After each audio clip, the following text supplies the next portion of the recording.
Aux premières heures du 22 février 2020, dans le comté de Bernalillo, au Nouveau-Mexique, aux États-Unis. L'agent Wharton du service de police d'Albuquerque se rend au commissariat pour terminer sa précédente vacation et se préparer à la nouvelle journée de travail. Cependant, dès qu'il passe la porte d'entrée, un collègue l'appelle et lui demande de le suivre dans une salle à part.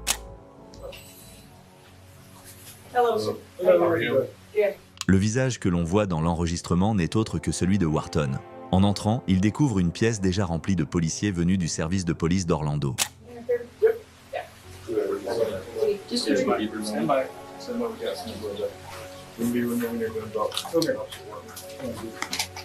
L'équipe d'enquête d'Orlando lui annonce qu'elle est en train d'exécuter un mandat d'arrêt à son encontre. Avant d'entamer la procédure, il lui demande de remettre l'intégralité de son équipement de service, en particulier toutes ses armes, pour garantir la sécurité de chacun. Ils procèdent ensuite immédiatement à son menottage.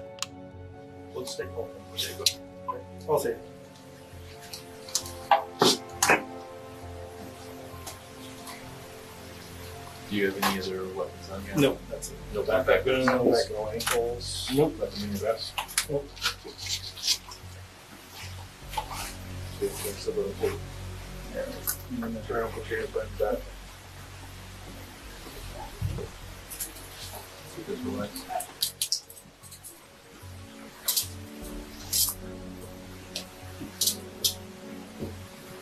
So we have a warrant for your arrest. I'm gonna be using a copy of that for shortly. Okay. So it's right away here.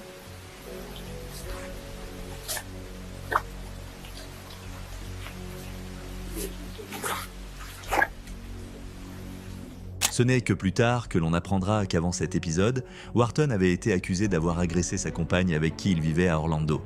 Toute la scène de violence a été enregistrée par la caméra de sonnette. Wharton l'attaque à plusieurs reprises, la frappe, lui donne des coups de pied et tente de l'étrangler, puis, alors qu'elle se trouve dehors et le supplie, il la saisit brutalement et la tire de force à l'intérieur. It also recorded the audio of her screaming for help as well as for someone to call 911. La compagne de Wharton est grièvement blessée, présentant de nombreuses ecchymoses et éraflures au niveau de la tête et du visage. Elle appelle sa mère et toutes deux se rendent en urgence à l'hôpital Lovelace. L'état de la victime dépassant les capacités de l'établissement, elle est transférée au centre hospitalier universitaire du Nouveau-Mexique où les médecins diagnostiquent une hémorragie cérébrale. Ce qui choque le plus, c'est qu'immédiatement après cette explosion de violence, Wharton se rend calmement au commissariat d'Albuquerque pour débuter une nouvelle vacation comme si rien ne s'était produit. Par hasard ou par choix délibéré, la personne chargée d'escorter Wharton, l'homme qui venait de battre sa compagne, n'est autre qu'une policière.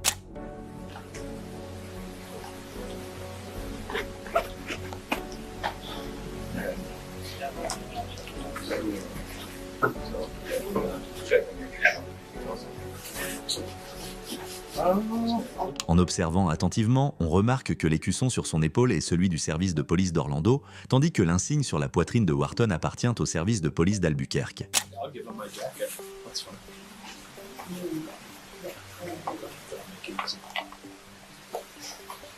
Give me any other, is there anything No. Before you guys take him out of here.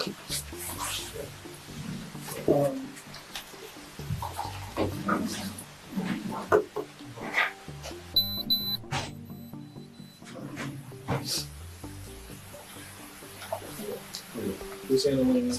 Did you get his ankles? There's no action. Okay. Mr. Ward? Yep. The shirts? It's gonna come off. Okay, without the handcuff. Yeah, this is gonna come off. Okay, so. Un enquêteur explique à Wharton « Puisque vous êtes menotté, il ne vous sera pas possible d'enlever votre uniforme vous-même. Nous allons devoir le découper avec des ciseaux avant de pouvoir l'ôter. » Les policiers présents laissent transparaître tout leur mépris face à la violence qu'il a infligée à une femme. En réalité, ils auraient très bien pu lui demander de se changer avant de lui passer les menottes. Le fait d'agir volontairement de cette manière reflète une position de fermeté absolue contre les violences conjugales, tout en rappelant que ce sont les actes de Wharton qui ont sali cet uniforme et par extension terni l'honneur du service de police d'Albuquerque.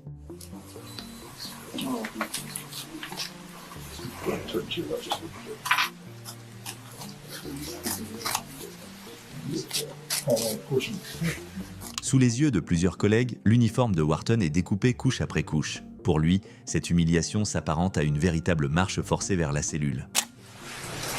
I want to make sure you got no watch or anything in there. I told you it was. That's actually good. Let's see if we can pull that shit. Probably just rip. It's not.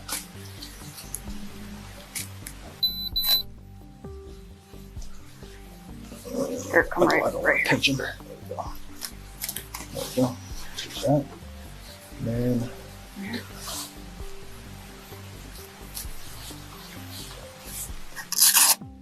La policière poursuit avec la même fermeté, elle retire le gilet pare-balles, puis arrache la veste du corps de Wharton.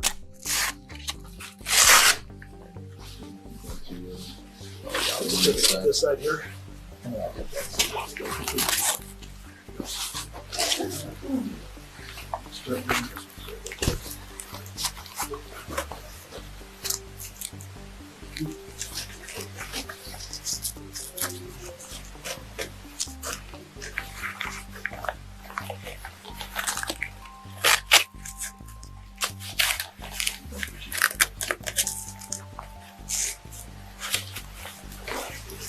Pendant toute la procédure, Wharton garde la tête baissée, muet, incapable de croiser le regard de quiconque.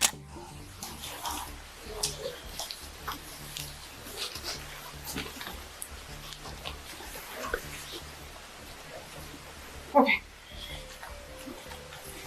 What's on this side? The key.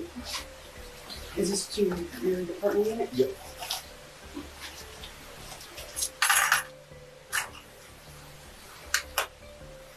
Is this to your backup to your unit? And this, Two more units here.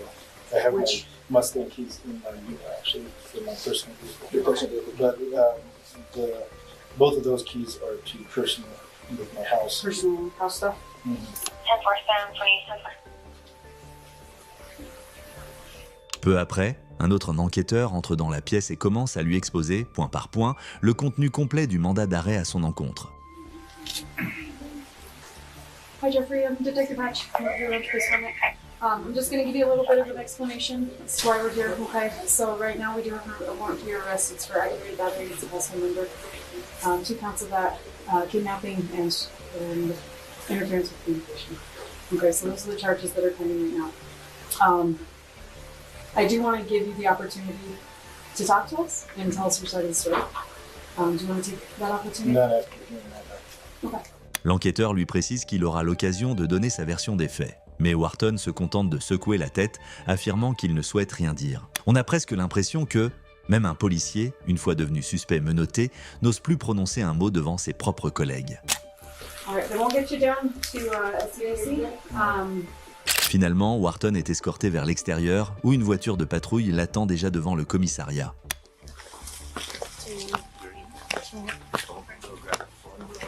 Il est aussitôt conduit au centre de détention du comté de Sandoval.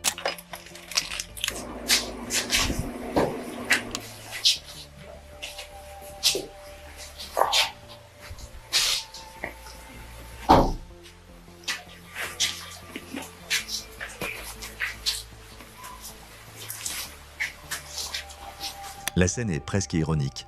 Celui qui avait levé la main sur une femme se retrouve fouillé, escorté et conduit en cellule par des policières.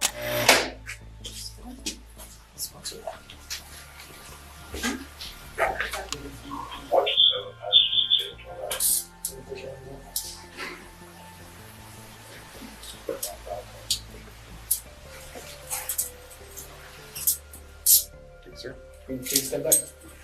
Over. You too.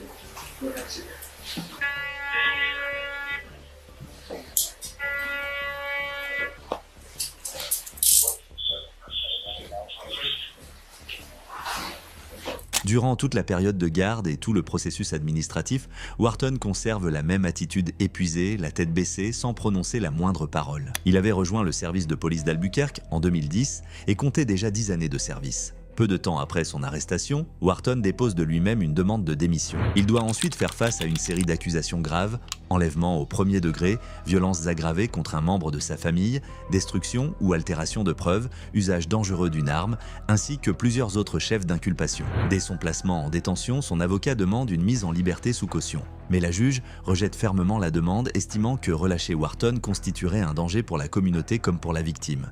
Il restera donc en détention jusqu'au procès. En août 2020, la compagne de Wharton, celle qui avait subi les blessures, informe le tribunal qu'elle ne souhaite plus poursuivre les charges et refuse également de témoigner. Finalement, Wharton est condamné à 3 ans de prison avec sursis. Selon plusieurs statistiques, environ 10% des foyers américains sont concernés par les violences domestiques. Mais dans les familles, où l'un des membres est policier, ce taux grimpe à près de 40%, soit 4 fois plus. En réalité, ce chiffre pourrait être largement supérieur car de nombreuses victimes choisissent de se taire par peur de représailles ou parce qu'elles craignent que les collègues du conjoint violent n'interviennent pour le protéger. Que pensez-vous de cet événement? Avez-vous déjà vu un cas similaire? Discutons-en ensemble dans les commentaires, juste en dessous. Merci d'avoir regardé notre vidéo YouTube. Pense que la vidéo qui s'affiche à l'écran va vous plaire, cliquez dessus pour la découvrir.